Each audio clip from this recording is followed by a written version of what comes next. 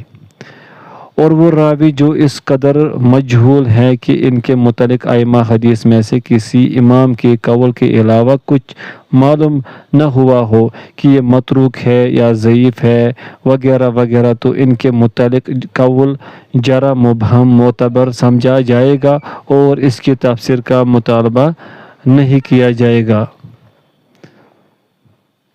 سوال: جرح و تعدیل کی کتنے قسمیں ہیں؟ جواب: جرح و تعدیل میں سے ہر ایک کی دو قسمیں ہیں جو مندرجہ ذیل ہے۔ پوائنٹ فرسٹ جرح یا تعدیل مفسر، وہ جرح یا تعدیل جس کی سبب کی وضاحت کی گئی ہو۔ پوائنٹ سیکنڈ جرح یا تعدیل مبہم، وہ جرح یا تعدیل جس کے سبب کی وضاحت نہ کی گئی ہو۔ توثیق و تجریح کے مراتب۔ سوال: تعدیل، توثیق و تجریح کی کتنے مراتب ہیں؟ جواب: سخاوی نے الالفیہ کی شرح میں اور شیخ اکرم سندھی نے امعان النظر بشرح نخبۃ الفکر میں تعدیل و تجریح کے 6 مراتب بنائے ہیں۔ تعدیل کے مراتب۔ سوال: تعدیل کے مراتب ذکر کریں۔ جواب: تعدیل کے 6 مراتب مندرجہ ذیل ہیں۔ پوائنٹ فرسٹ ایسا وصف جو مبالغہ پر دلالت کرے یا جس کو اسم تفضیل سے تعبیر کیا جائے جیسے فلان اوثق الناس، فلان سب سے زیادہ ثقہ ہے، یا اثبت الناس، فلان سب سے زیادہ یاد رکھنے والا ہے، یا الیہ المنتہی فی الضبط، فلان پر ضبط کی انتہا ہو گئی ہے، یا لا اعرف لہ نظیرا، میرے علم کے مطابق فلان بھی نظیر ہے، وغیرہ وغیرہ۔ یہ مرتبہ سب مراتب سے اعلیٰ ہے۔ پوائنٹ سیکنڈ فلان لا یسأل عن، فلان کے بارے میں سوال کرنا بیجا ہے۔ پوائنٹ تھرڈ توثیق پر دلالت کرنے والے صفات کو تاکید کے ساتھ لانا جیسے ثقۃ ثقۃ یا ثبت ثقۃ یا ثقۃ ضابط وغیرہ وغیرہ۔ اور اس ضمن میں زیادہ تاکیدات ابن عیینہ کے قول میں پائی گئی ہے، جیسے انہوں نے کہا ہمیں عمر بن دینار نے حدیث بیان کی اور وہ ثقہ تھے، یہاں تک کہ 9 دفعہ کہا۔ پوائنٹ فورتھ توثیق پر دلالت کرنے والی صیغوں سے تعبیر کیا گیا ہو جو بغیر تاکید کے ہوں جیسے ثقہ یا ثبت یا حجہ وغیرہ وغیرہ۔ حجہ ثبت سے زیادہ قوی ہے۔ پوائنٹ ففتھ صدوق یا مأمون یا لیس بہ باس یا لا باس بہ، فلاں میں کوئی حرج نہیں ہے یا فلاں ناقابل اعتراض ہے۔ بدر بن جماعہ نے اپنی کتاب المختصر میں کہا، ابن معین نے کہا کہ جب میں کسی راوی کے بارے میں لا باس بہ یا لیس بہ باس کہوں تو وہ ثقہ ہوگا۔ یہ ابن معین نے اپنی خاص اصطلاح کے متعلق خبر دی ہے۔ اسی طرح کی عبارت مقدمہ ابن صلاح میں بھی ہے۔ پوائنٹ سکستھ جو تجریح کے قریب ہونے کا احساس دلائے اور یہ توثیق کا سب سے ادنیٰ مرتبہ ہے، جیسے فلان لیس ببعید عن الصواب، فلان درستگی سے بعید نہیں، یا شیخ ہے، یا یعتبر بھی وہ معتبر ہے، یا شیخ وسط متوسط شیخ ہے، یا روی عنہ الناس لوگوں نے اس سے روایت لی ہے یا صالح الحدیث حدیث روایت کرنے کے لائق ہے، یا یکتب حدیث ہو اس کی حدیث لکھی جاتی ہے، یا مقارب الحدیث اس کی احادیث ثقات راوی کی احادیث کے قریب قریب ہے، یا صویلح متوسط صالح ہے، یا صدوق انشاءاللہ صدوق ہے، یا ارجو اللہ باس بھی مجھے امید ہے کہ یہ ناقابل اعتراض ہے، وغیرہ وغیرہ۔ سوال، تعدیل کے مذکورہ مراتب کے راویوں کا کیا حکم ہے؟ جواب، سخاوی نے کہا ہے کہ ان مراتب والے راویوں کا حکم یہ ہے کہ پہلے 4 مراتب والے راوی قابل حجت ہے، اور جو اس کے بعد 5ویں مرتبہ والے راوی ہیں تو ان میں کسی ایک ساتھ کے بھی حجت نہیں پکڑی جائے گی، لیکن ان کی احادیث لکھی جائے گی، انہیں پرکھا جائے گا، اور 6 مرتبہ والے راویوں کا درجہ ان سے پہلے 5ویں مرتبہ والے راویوں سے کم ہے۔ بعض محدثین اعتبار کے لیے ان کی احادیث لکھ لیتے ہیں، اور ان کے ضبط کا معاملہ واضح ہونے کی وجہ سے ان کو پرکھتے نہیں۔